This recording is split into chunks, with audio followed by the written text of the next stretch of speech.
إن الحمد لله نحمده ونستعينه ونستغفره ونؤمن به ونتوكل عليه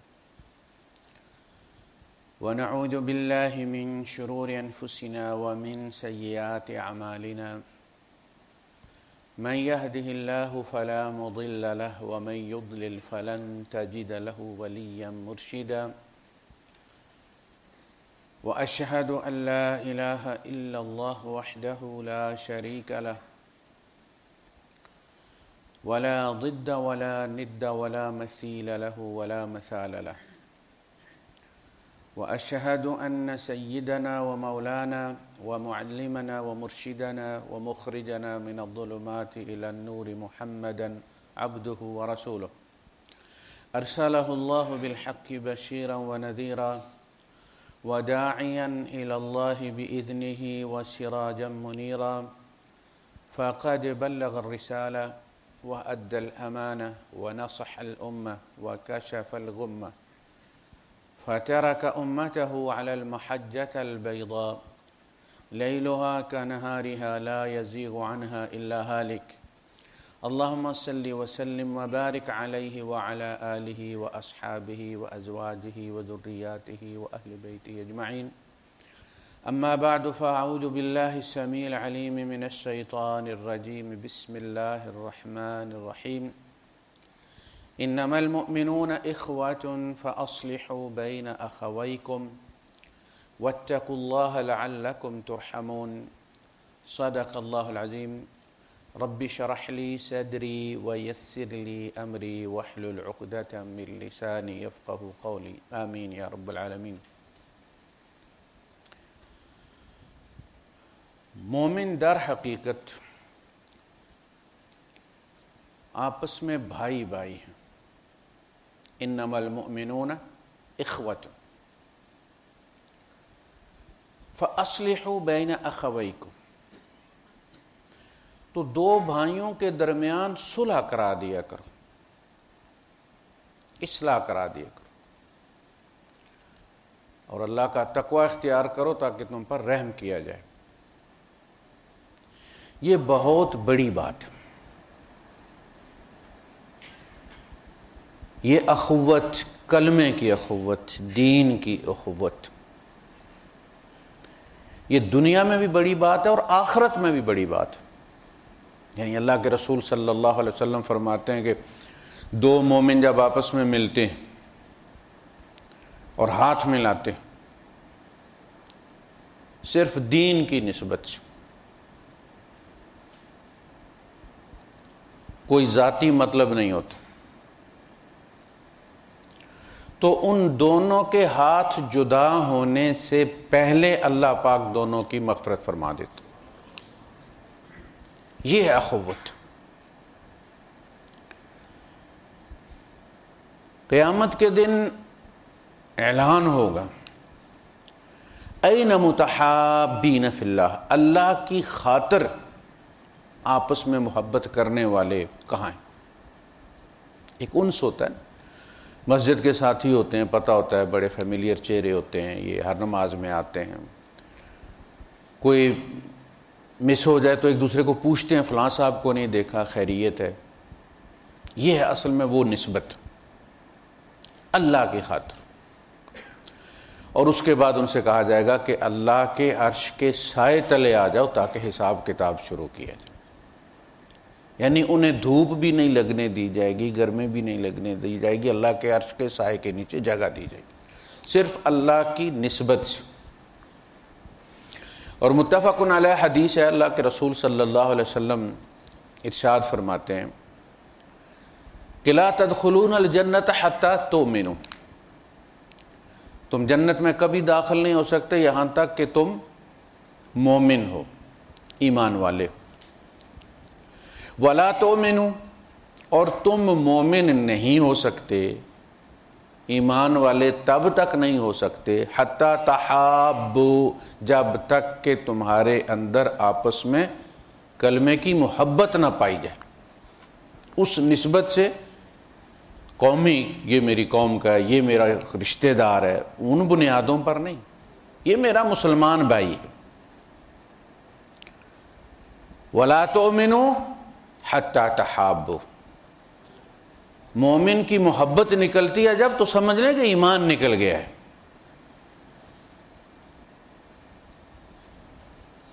وہ جب آپ اے سی چلاتے ہیں نا گاڑی کا،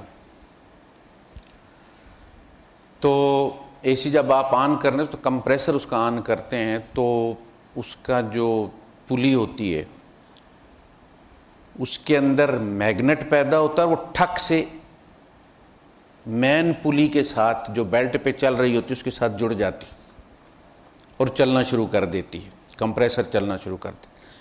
جب آپ کمپریسر والا سوئچ آف کرتے ہیں یا اے سی آف کرتے ہیں تو اس کے اندر میگنیٹ ختم ہو جاتا ہے، وہ ہٹ جاتی. یہ چیز ہے ایمان. اگر ہے تو لازماً میگنیٹ ہوگا، مومن مومن کے ساتھ جڑے گا، نہیں ہے تو پھر کچھ نہیں ہو سکتا. لا تدخلون الجنة حتى تؤمنوا ولا تؤمنوا حتى تحابوا الا هل ادلكم على شيء، کیا میں تمہیں ایسا نسخہ نہ بتاؤں، ایسی دوا نہ بتاؤں، ایسی چیز نہ بتاؤں، اذا فعلتموه، جب تم اس کو کرو، تحاببتم، تو تم میں آپس میں محبت پیدا ہو جائے. افشوا السلام بینکم، آپس میں سلام کرتے رہا کرو، اسے عام کر دو. اس سلام کے اندر کرشماتی اثر ہے. دیکھیں ہم جب بولتے ہیں تو ہمیں احساس نہیں ہوتا، بعض دفعہ ہمارا کوئی جملہ، ہمارا کوئی آگے، اسی کے بعد اللہ پاک نے پھر وہ سماجی برائیاں بیان کی ہیں جن کی وجہ سے بندوں میں نفرت پیدا ہوتی اور پتہ بھی نہیں چلتا. لیکن جب اور وہ بندہ آپ کے سامنے اس کا اظہار بھی نہیں کرتا کہ آپ کی بات نے اس کا مزاج تبدیل کر دیا، اسے تکلیف ہوئی ہے، اسے ناپسند ہے یہ بات جو آپ نے کہی ہے، چپ کر کے چلا جاتا، لیکن وہ داغ اپنی جگہ لگ جاتا. جب آپ سلام کرتے ہیں تو وہ داغ دھلتا ہے. افشوا السلام بینکم. اور حضور نے قیامت کی نشانیوں میں سے، یعنی مسلمانوں کے زوال سے اس چیز کو جوڑا ہے کہ اپنی پہچان والے کو سلام کیا جائے گا. السلام علیکم چودھری صاحب، 10 بندے بیٹھے ہوں لیکن بس وہ السلام علیکم چودھری صاحب. اب بھی یہ حال ہے کہ آپ کسی کو سلام کرتے ہیں، کو مڑ مڑ کے دیکھتا ہے، یہ بندہ میرا واقف ہے، کون ہے یہ، کہاں دیکھا ہے، یعنی عام نہیں ہے. اور جنت میں جانے والے نسخوں میں اللہ کے رسول صلی اللہ علیہ وسلم نے فرمایا تھا کہ تم سلام کرو ہر اس شخص کو جس کو تم جانتے ہو یا تم نہیں جانتے. افشوا السلام بینکم. یہ بات جب اللہ کے رسول صلی اللہ علیہ وسلم نے صحابہ کو بتائی، دیکھیں صحابہ کیوں سدھرے ہیں، وہ کوئی آسمان سے نہیں اترے تھے، ہمارے جیسے ہی تھے. ان میں قومی تعصب بھی موجود تھا، قبائلی تعصب بھی موجود تھا، اجڑ تھے. انہیں کس نے موتی بنا دیا، کس نے تراشا ہے؟ محمد رسول اللہ صلی اللہ علیہ وسلم. وہ انتہائی کروڑ شکل میں تھے، گھر میں سیدھے گھس آتے تھے، کوئی سلام کلام نہیں، کوئی اجازت نہیں. تو آپ نے جب یہ بات انہیں بتائی افشوا السلام بینکم، تو ان کا حال یہ ہو گیا تھا کہ 2 بندے جا رہے ہیں، درمیان میں درخت آ گیا، ایک ادھر ہو گیا ایک ادھر ہو گیا. جب دونوں ملیں تو پھر کہا السلام علیکم. انہوں نے نبی کریم صلی اللہ علیہ وسلم کی ہدایات کو پکڑ لیا، دانتوں کے ساتھ عمل کیا اور کامیاب ہو گئے. رب کی رضا کے سرٹیفکیٹ انہوں نے لے لی، رضی اللہ عنہم، اللہ ان سے راضی ہو گیا. اور رضوان من اللہ اکبر، اللہ کی رضا جنت کی نعمتوں سے بڑی چیز ہے. انما المؤمنون اخوۃ، در حقیقت ایکچولی، انما کا مطلب ہوتا ہے ایکچولی. مؤمنون اخوۃ، مومن آپس میں بھائی بھائی ہیں. فاصلحوا بین اخویکم، تو جو ناراض ہیں انہیں تم اپنا سگا بھائی سمجھ کے جس طرح صلح کرواتے ہو نا بھائیوں میں، اس طرح ان کی صلح کرواؤ. یہ جو نسب کے رشتے ہیں نا، جو خون کے رشتے ہیں، جو خون کے بھائی ہیں، وہ سانس نکلتے ہی ختم ہو جاتے. اور جب ہم قیامت کے دن اٹھیں گے تو کوئی نسب کا رشتہ نہیں ہوگا، کہ یہ فلاں چودھری کا بیٹا ہے، یہ فلاں سید کا بیٹا ہے، یہ شاہ جی کا بیٹا ہے۔ فَإِذَا نُفِخَ فِي الصُّورِ فَلَا أَنْسَابَ بَيْنَهُمْ، جس دن سور میں پھونکا جائے گا ان کے درمیان کوئی نسب نہیں رہے گا۔ وَلَا هُمْ يَتَسَاءَلُونَ، اور نہ ان سے قیامت کے دن ان کا نسب پوچھا جائے گا کہ کیڑے چودھری صاحب دے ہو۔ عملی چودھری ہے، عملی سید ہے۔ حضور نے فرمایا جس کو اس کا عمل گرا دے گا اس کو اس کا نسب نہیں اٹھائے گا۔ خافضۃ الرافعہ، گرا دینے والی، اٹھا دینے والی قیامت۔ جس کو اس کا عمل گرا دے گا اس کو اس کا نسب نہیں اٹھائے گا، اور جس کو اس کا عمل پیچھے چھوڑ دے گا اس کا نسب اسے آگے نہیں بڑھائے گا کہ یہ فلاں نبی کا بیٹا ہے، یہ فلاں نبی کا باپ ہے۔ فلا انصاب بینہم، یہ خونی رشتے یہیں رہ جائیں گے۔ یوم یفر المرء من اخیہ، جس دن آدمی بھاگے گا اپنے بھائی سے، وہ امہ و ابی، اپنی ماں سے، اپنے باپ سے، وہ صاحبتہ و بنی، اپنی بیوی سے، اپنے بیٹے سے۔ یہی وہ رشتے ہیں جن کی خاطر ہم دنیا میں بلنڈر کرتے، اپنے کردار کو خراب کرتے، کرپشن کرتے، جن کی خاطر لڑتے ہیں، ہم جان دے دیتے ہیں، جن کی خاطر ہم قربانی دیتے ہیں۔ قیامت کے دن یہ کام نہیں آئیں گے۔ کام آئے گا تو کلمے کی محبت، کلمے کی نسبت سے محبت اور اخوت کام آئے گی، وہ نسب کبھی نہیں ٹوٹے گا۔ فلا انصاب بینہم انما المؤمنون اخوۃ، ایمان کی اخوت قیامت میں بھی فائدہ دے گی۔ بس یہ پتہ یہ مومن ہے۔ فَأَصْلِحُوا بَيْنَ أَخَوَيْكُمْ، تو دو مسلمانوں میں اگر عداوت ہو تو ان کو اپنا سگا بھائی سمجھ کے اس کو ختم کرنے کی کوشش کیا کرو۔ بات بڑھانے میں دلچسپی نہ لیا کرو کہ یہ ایک دوسرے کو مارا ماری بھی کریں، اب تماشا دیکھیں ہم، نہیں۔ فَأَصْلِحُوا بَيْنَ أَخَوَيْكُمْ، اپنے دو بھائیوں میں صلح کرواؤ۔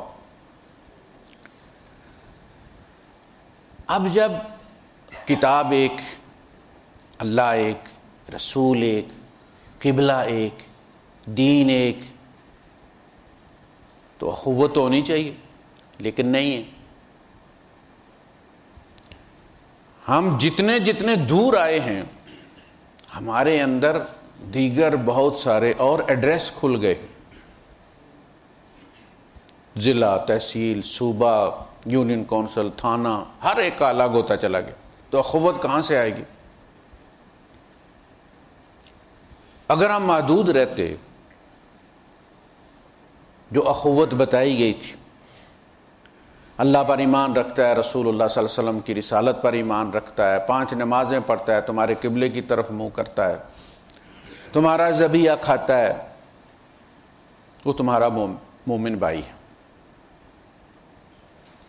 لیکن ہم نے کہا نہیں جی، بریلوی نہیں تو یہ کافر ہے، ہمارا بھائی نہیں، دیوبندی نہیں تو کافر ہے، سنی نہیں تو کافر ہے، شیعہ نہیں تو کافر ہے، یعنی جو ہمارے فرقے کا نہیں وہ کافر ہے۔ تو اخوت کہاں سے آئے گی؟ وہ کلمہ جس نے جوڑا ہوا تھا، وَاعْتَصِمُوا بِحَبْلِ اللَّهِ جَمِيعًا، ایک ہو کر اللہ کی رسی کو تھام لو، وَلَا تَفَرَّقُوا، اور تفرقے میں مت پڑو۔ کہاں گیا بنا؟ بالکل نہیں۔ قرآن ہر فرقے کا اپنا اپنا ہے، اپنے دلائل لیں گے اس میں سے۔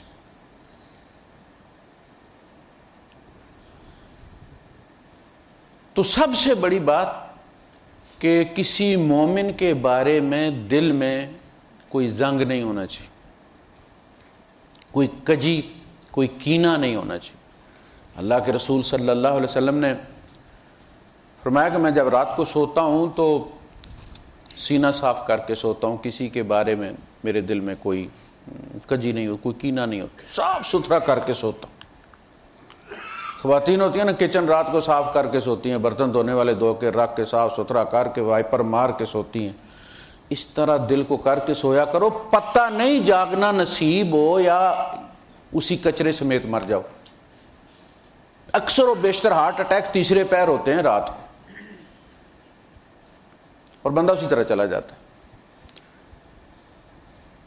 اللہ کے رسول صلی اللہ علیہ وسلم فرمانے لگے کہ جس بندے نے کسی جنتی کو زمین پر چلتے ہوئے دیکھنا ہے، تجسس ہوتا ہے نا، ویسے تو ہمارا کسی پر یقین نہیں ہوتا کہ یہ مسلمان بھی ہے، لیکن اگر پتہ چلے کہ بھئی یہ بندہ جنتی ہے، کنفرم ہو، اللہ کے رسول بتا دیں کہ یہ بندہ جو ابھی آنے والا یہ جنتی ہے، تو بندہ دیکھتا ہے یار دیکھو تو صحیح جنتی کیسے ہوتے ہیں. تو سارے صحابہ نے مڑ کے دیکھا اور ایک بندہ آیا، جوتے اس نے ہاتھ میں پکڑے ہوئے تھے اور وضو کا پانی اس کی داڑھی سے قطرے گر رہے تھے. آیا، اس نے تحیۃ المسجد پڑھی. دوسرے دن پھر اللہ کے رسول صلی اللہ علیہ وسلم نے فرمایا کہ جس نے زمین پر چلتا ہوا جنتی دیکھنا ہے، ابھی اس بندے کو دیکھنا جو آ رہا ہے. حضور کو کس نے بتایا کہ کون آ رہا ہے؟ اللہ نے. نبی کریم صلی اللہ علیہ وسلم کی جو تعلیم ہوتی تھی وہ اس طرح کی ہوتی تھی، کتابیں پڑھانے والے نہیں، لرننگ بائی ڈوئنگ، عملی تربیت. پھر وہی بندہ اسی حال میں آیا. تیسرے دن بھی اللہ کے رسول صلی اللہ علیہ وسلم نے فرمایا کہ ابھی جو بندہ آئے گا وہ زمین پر چلتا ہوا جنتی، اگر دیکھنا ہے کسی نے تو دیکھ کے. وہی بندہ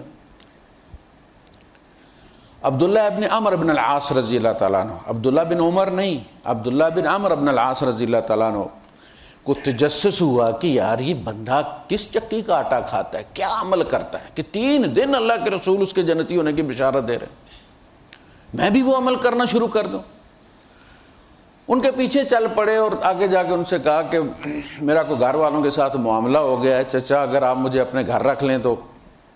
ان کا ٹھیک، ہوٹل تو ہوتے نہیں تھے، کوئی ناراض ہو کے اپنی خالہ کے گھر چلا جاتا تھا، چچا کے گھر چلا جاتا تھا، اس لیے انہوں نے چچا بنا لیا. کہنے لگے چچا مجھے اگر آپ اپنے گھر میں رکھیں. ٹھیک ہے پتر آ جاؤ. اب یہ ساری رات سوئے نہیں کہ دیکھیں یہ بندہ کیا کرتا ہے، رات کو کون سی عبادت کرتا ہے. دن کو تو ہمارے ساتھ نماز ہی پڑھتا ہے، رات کو بندہ ڈٹ کے سویا رہا. تہجد بھی کوئی نہیں پڑی، بس رات کو جب وہ کروٹ بدلتا تو تسبیح لازم کرتا. اور یہ کرنی چاہیے، آنکھ کھلے تو کوئی نہ کوئی خیر کما کے سونا چاہیے.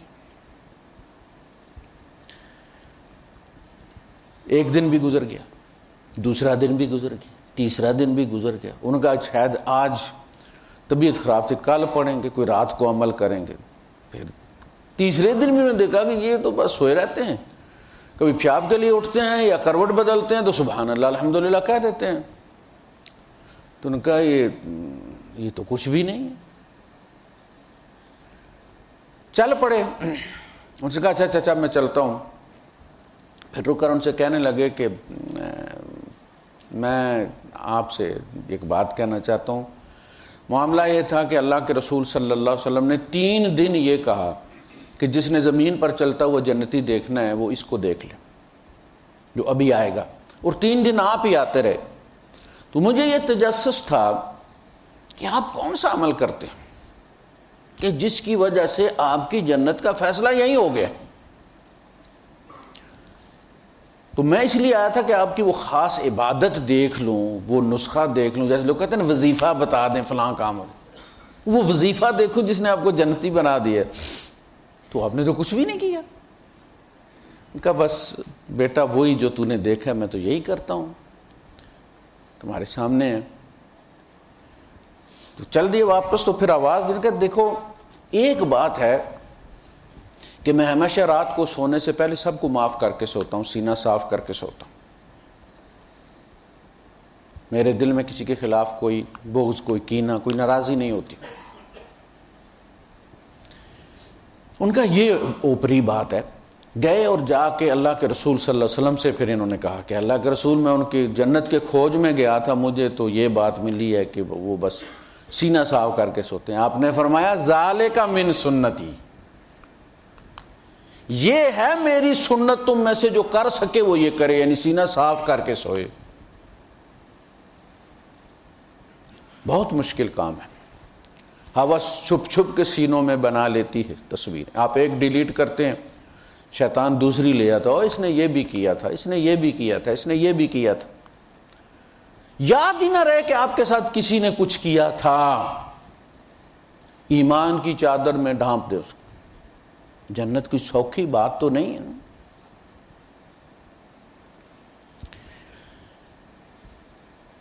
اچھا، ہونا یہ چاہیے اصولاً کہ ہم جتنے دیندار ہوں ہمیں اتنی محبت زیادہ ہو، الفت زیادہ ہو۔ اختلاف سوچنے والے لوگوں میں لازم ہوتا ہے، کوئی مشین نہیں ہے ہم۔ جتنے ذہین لوگ ہوں گے، سوچنے والے ہوں گے، انٹلیکچوئلز ہوں گے، ائمہ میں اختلاف ہوا ہے اس لیے وہ سوچنے والے تھے۔ اختلاف کی ممانعت نہیں ہے، تفرقے کی ممانعت ہے۔ اختلاف رائے میں ممکن ہے، صحابہ میں بھی تھا، صحابہ میں بھی تھا۔ منا میں 4 رکعتیں پڑھنی ہیں یا 2 پڑھنی ہیں، اس پہ بھی اختلاف تھا۔ لیکن جو اختلاف ائتلاف کو ختم کر دے، ائتلاف الفت، جو اختلاف کلمے کی الفت کو ختم کر دے وہ تفرقہ ہو جاتا ہے، اختلاف نہیں رہتا پھر۔ تفرقہ کیا؟ پھاڑ دینے والا۔ کان کل فرق کالطود العظیم، وہ ہر پھٹا ہوا فرقہ تودے کی طرح کھڑا ہو گیا۔ موسیٰ علیہ السلام کے ذکر میں اللہ پاک نے فرمایا فرق الگ الگ ہو جانا۔ جو اختلاف کلمے کی الفت کو ختم کر دے وہ پھر تفرقہ بن جاتا ہے، اور یہ مذموم ہے۔ اختلاف محمود ہے، اختلاف سے امت کی راہ نکلتی ہے۔ مجتہدین میں جب اختلاف ہوتا ہے تو مومن کے سامنے آپشن کھل جاتے کہ اس کی مانے یا اس کی مانے، اس کی مرضی۔ 2 ٹریک کھل گئے، 4 امام ہو گئے، 4 ٹریک کھل گئے ٹریفک کے لیے۔ ہر ٹریک دبئی جا رہا ہے، ہر امام جنت کے ہی رستے پر ہے۔ اس میں نفرت نہیں ہونی چاہیے کہ فلاں فلاں طریقے سے پڑھ رہا ہے تو جی وہ اس کے پیچھے نماز نہیں ہوتی۔ صدیوں سے جو لوگ پڑھتے آ رہے ہیں، لاکھوں لوگ، کروڑوں لوگ جو پڑھ کے چلے گئے ہیں، وہ تیرے سے ایک فتوے کی بنیاد پر جنت میں نہیں جا سکیں گے، ان کی نمازیں قبول نہیں ہوئی۔ اختلاف کی ممانعت نہیں، افتراق کی ممانعت۔ ولا تفرقوا، تفرقے میں مت پڑو۔ ہونا یہ چاہیے کہ مومن جتنا دین کی طرف آئے، جتنا زیادہ دین حاصل کرے، جتنا دیندار عملی دین جتنا زیادہ پریکٹس کرے، اس میں محبت زیادہ ہو، زیادہ شرینی ہو۔ لیکن ہوتا کیا ہے کہ بندہ جتنا مذہب کی طرف آتا ہے اتنا زیادہ تنگ دل، تندخو، بدتمیز، تنگ نظر ہوتا چلا جاتا۔ ہم اسکول میں پڑھتے رہے، آپ بھی پڑھتے رہے، کالج میں آپ کے ساتھ ہر فرقے کے ہوں گے، بریلوی بھی آپ کے دوست ہوں گے، کلاس فیلو ہوں گے آپ کے، دیوبندی بھی ہوں گے، شیعہ بھی ہوں گے۔ کبھی آپ نے ان میں نفرت دیکھی؟ کبھی نہیں، وہ ہمارے گرائیں تھے بس۔ ہنسی کھیل مذاق، اکٹھے کھانا، اکٹھی پکنک، شرارتیں اکٹھی۔ راتوں کو جب کلاس فیلوز اکٹھے پڑھا کرتے تھے، امتحان جب قریب ہوتے تھے تو 8-8 10-10 اکٹھے ہو کے پڑھا کرتے تھے، راتوں کو وہیں سوتے تھے۔ لطیفے، شرارتیں، کوئی نفرت نہیں تھی۔ تھوڑے سے بڑے ہوئے تو ایک اس مدرسے میں چلا گیا، اس مسجد میں چلا گیا، مولوی صاحب کے قریب ہو گیا، مولویوں نے زہر بھرنا شروع کر دیا، اب ہاتھ میں لاتے نہیں ہیں۔ جب تک ماسٹر صاحب کے پاس رہے اوپن مائنڈڈ رہے، مولوی صاحب کے قریب آتے گئے، جتنا قریب آتے گئے اتنا مولوی صاحب زہر بھرتے رہے، فلاں بھی جنت میں نہیں جائے گا، فلاں بھی ایسا ہے، فلاں بھی ایسا ہے، فلاں بھی ایسا۔ اور وہی جو سگے بھائیوں کی طرح تھے، یہ جو ہماری اسکول کی جو دوستیاں ہوتی ہیں یہ بھائیوں سے آگے ہوتی ہیں۔ آج بھی اگر آپ کو کوئی اپنا کلاس فیلو مل جائے کالج کے زمانے کا تو آپ افسر نہیں رہتے، آپ سیکٹری کو کہتے ہیں اسے اندر بھیج دو اور کوئی بندہ اور اندر نہ آئے، آپ اپنی کرسی چھوڑ کے اس کے برابر والی کرسی پہ آ کے بیٹھ جاتے. لیکن جتنا جتنا ہم مولویوں کی طرف گئے انہوں نے ہمارے اندر دوسرے ہمارے ہی بھائیوں کے بارے میں ظاہر ہی بارہ، حالانکہ یہ فقہی اختلاف ہے، فقہی اختلاف ہے. اس کے ساتھ جنت نہیں جڑی ہوئی. جنت جو ہے وہ اللہ پر ایمان، رسول پر ایمان، نماز، روزہ، زکوٰۃ، حج، فرشتوں پر ایمان، آخرت پر ایمان، یہ چیزیں. اختلاف اپنی جگہ. اب یہاں دیکھتے ہیں ایک ہی مسجد ہے، ہاتھ چھوڑ کے کھڑا ہے بندہ، دونوں ہاتھ لٹکائے ہوئے اس کے ساتھ والے نے سینے پہ باندھے ہوئے، اس سے اگلے والے نے ناف پہ باندھے ہوئے. سینے پر باندھنے والے بھی مختلف طریقوں سے باندھتے، کوئی ایسے باندھتے، اس کو میں آپ کو بتاتا ہوں. آپ دیکھتے ہیں یہاں کر کے باندھتے، کوئی یہاں کر کے باندھتے، کوئی ایسے کر کے باندھتے. افریقہ والے ایسے کر کے باندھتے دل کے اوپر رکھ کے. یہ احترام، ایمان دل میں ہے، اللہ دل میں ہے، رسول دل میں ہے، یہ رسپیکٹ کے طور پہ باندھتے. سینے میں ایمان ہے، سینے پہ باندھتے. ناف والے بھی کوئی یہاں باندھتے ہیں، کوئی بالکل ہی نیچے لٹکا لیتے. کسی نے یہاں کسی کو کہا کہ تمہاری نماز نہیں ہوئی. کوئی مسجد الگ کی گئی ہے کہ ناف والوں کی الگ ہے، سینے والوں کی الگ ہے. یہ لاہور جا رہی ہے ڈائریکٹ فلائٹ، وہ اسلام آباد ڈائریکٹ جا رہی ہے، ایک ہی نماز. میرا کزن آیا پاکستان سے، تو بریلوی چچا کا بیٹا، بیٹھا 2-4 دن اس نے نمازیں پڑھی تو میرے بیٹے کو سائڈ پہ کر کہتے ہیں یار یہاں اہل سنت کی کوئی مسجد نہیں. اس نے کہا ساری یہاں پہ اہل سنت کی ہے، یہاں ساری اہل سنت، جو بھی مسجد آپ کو نظر آتی ہے اس میں آپ چلے جائیں. پاکستان میں اتحاد تب آئے گا مسلمانوں میں جب آپ کو صرف مسجد کی تلاش ہو، اپنی مسجد کی تلاش نہ ہو. ان المساجد للہ، اللہ ہی کی یہ ساری مسجدیں، ہر مسجد کو اللہ ہی کی سمجھ کر آپ جس دن گاڑی روکیں گے اس دن آپ کلمے کی اخوت میں آ جائیں گے. جس دن آپ کو اپنی مسجد کی تلاش ہوگی نا، یار اپنی کیڑے پاسے ہے، اپنی مسجد کتنے دور ہے. جب خدا ایک ہے، ہندوؤں کے تو مندروں کی سمجھ لگتی ہے، 33 کروڑ ہیں ان کے ہر دیوتا کا الگ مندر ہے، دوسرے دیوتا کی وہاں پوجا نہیں ہو سکتی. ان کے لیے تو ہر مندر الگ ہونا لاجیکل ہے. ہمارا تو ایک ہی خدا ہے، ہماری مساجد کیوں الگ؟ کیوں منع فلاں کا داخلہ منع ہے، فلاں کا داخلہ منع ہے؟ اللہ کی مسجد سے تو کوئی کسی کو منع نہیں کر سکتا. اپنی بیٹھک سے منع کر سکتا ہے، اس کی ذاتی چیز ہے، لیکن مسجد میں کوئی بھی آ جائے کوئی کسی کو نہیں روک سکتا. تو انما المؤمنون اخوۃ، ایمان والے سارے بھائی ہیں. اللہ کہہ رہا ہے بھائی ہیں. فاصلحوا بینہم نہیں کہا، بینہما نہیں کہا، بین اخویکم، اپنے 2 بھائیوں کے درمیان صلح کرایا کرو. کام پہ اگر آپس میں ناراضی ہو گئی تو آپ دونوں کو ٹھنڈا کریں، سمجھائیں. یہ وہ صلح ہے جس کے لیے جھوٹ بولنے کی بھی اجازت دی گئی کہ آپ اسے کہیں گے یار وہ تو آپ کی بڑی تعریف کرتا ہے، کہتا ہے اس سے کہیں وہ آپ کی بڑی تعریف کرتا ہے. دل نرم کریں ان کے، غصہ نکالیں اور بھائی بنا دیں ان کو، اس کی اجازت ہے. اس کے بعد اگلی پوری 2 آیات جو ہیں ان میں وہ سماجی برائیاں اللہ پاک نے، جن کو ہم کوئی ویلیو ہی نہیں دیتے، اللہ پاک نے بیان کی، جن کی وجہ سے یا جھگڑا ہوتا ہے یا نفرت پیدا ہوتی ہے. یا ایھا الذین آمنوا لا یسخر قوم من قوم عسى ان یکونوا خیرا منهم. اے ایمان والو،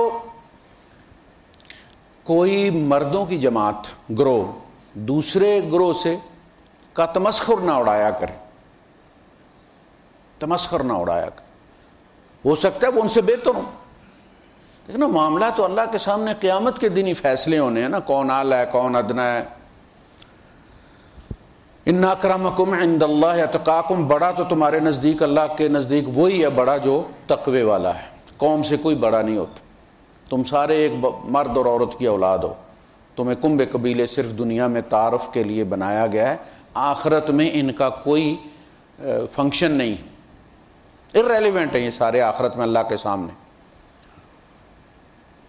تو ہو سکتا ہے وہ اللہ کے نزدیک بہتر ہوں. ولا نساء من نساء عسى ان يكن خيرا منهن، اور نہ عورتیں دوسری عورتوں سے تمسخر کیا کریں، ہو سکتا ہے کہ وہ ان سے بہتر ہو اللہ کے نزدیک. ولا تلمزوا انفسکم، اپنے آپ کو عیب مت لگایا کرو. کتنی بڑی بات، جب آپ اپنے بھائی میں عیب بتاتے ہیں تو اصل میں آپ اپنے آپ کو عیب لگا رہے ہوتے ہیں. وہ کون ہے؟ آپ کے باپ کا بیٹا ہے، آپ کی ماں کا بیٹا ہے. آپ جب کہیں گے وہ برا ہے تو لوگ آپ کو کیوں اچھا سمجھیں گے؟ وہ کہتے ہیں کو مڈ کما دے دا تو گنا کوئی نہیں سوا دے دا، تمہاری نسل ایک ہے، تم کیسے وہ برا ہے تو تم اچھے ہو گئے ہو. تو بھائی پر عیب لگانا اصلاً اپنے، اس لیے فرمایا ولا تلمزوا انفسکم، اپنے آپ کو عیب مت لگایا کرو. ولا تنابزوا بالالقاب، اور نہ دوسروں کو لقب سے پکارو، لقب دیا کرو، یعنی وہ لقب جو تمسخر کے طور پہ دیا جاتا ہے کسی کو. ایک لقب ہوتا ہے جو اس کی عزت کے طور پہ دیا جاتا ہے، ایک لقب ہوتا ہے جو تمسخر کے طور پہ، اور وہ اس کو ناپسند ہوتا ہے، اور وہ ہوتا ہے کہ جو اس کی عدم موجودگی میں آپ بولتے ہیں اس کے بارے میں. ایک پنڈی کی بات ہے، ایک صاحب تھے، وہ کسی کے گھر گئے، حاجی صاحب تھے، تو اندر سے بچہ نکلا، اور اس نے جب ان کو دیکھا تو اندر باہر سے ہی آواز دی، ابو حاجی بکرا آیا ہے. اس کا مطلب ہے کہ وہ اس کو پتہ چل گیا، وہ پھر اندر نہیں آیا، وہیں سے پلٹ کے چلا گیا. ناراضگی شروع ہو گئی آپس میں، رشتہ دار تھا ان کا. اسے پتہ چل گیا گھر والے مجھے کیا بلاتے ہیں، اسی لیے بچے ہوتے ہیں مان کے سچے ہوتے ہیں. وہ لقب مت رکھو، اس لیے کہ کہیں نہ کہیں سے اسے پہنچ جائے گا کہ میری عدم موجودگی میں مجھے اس لقب سے بلایا جاتا ہے، اور نفرت شروع ہو جائے گی. وآخر دعوانا الحمدللہ.